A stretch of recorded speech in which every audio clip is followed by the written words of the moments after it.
大家好，我是夏妈，都在等我的姜撞奶有没有做好。那其实能够发出来应该算是成功的，只是有一瓶它凝固的不是那么好，因为我用了几种牛奶，就是家里有的都拿出来试一下。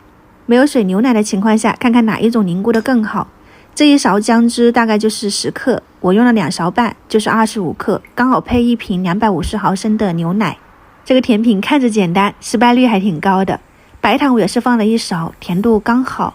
整个过程都不用搅拌，先把这个白糖晃开，然后再开中火慢慢的煮。我是第一瓶是煮了大概3分钟的时间，边边有这种大气泡了，就可以倒进那个姜汁里面，快速的冲开。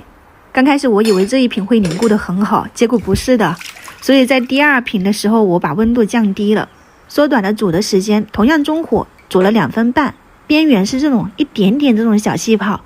晃开的话呢，我刚刚用手摸了一下，我没有温度计，有一点烫手，估摸着应该是70多度，然后快速的冲下去。这一瓶是特仑苏，这一瓶是经典，他们俩是一样的时间。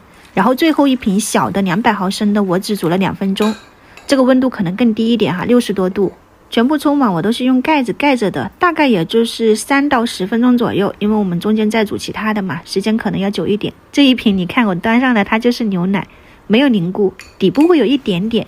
撒玫瑰花的时候我以为是成功的，那好在第2碗是凝固的，你看勺子是可以放住的，而且它也不会往下沉，挖一下这个口感是很嫩很滑的。这个就是我们第2瓶，就是把那个温度降低了70多度。到挖这一勺的时候我就知道问题出在哪里了。你看这一碗最后一瓶60多度冲下去的，反而是凝固的比较好一点的状态，很嫩很滑。所以我又重新试了一下剩下来的那个鲜牛奶，60度凝固3分钟，撒一点桂花，你看就成功了。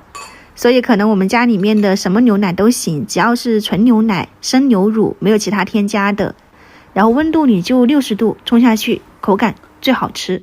今天中午我就喝了这几碗的姜撞奶当中餐了，你们也去试一下吧。我们下期再见。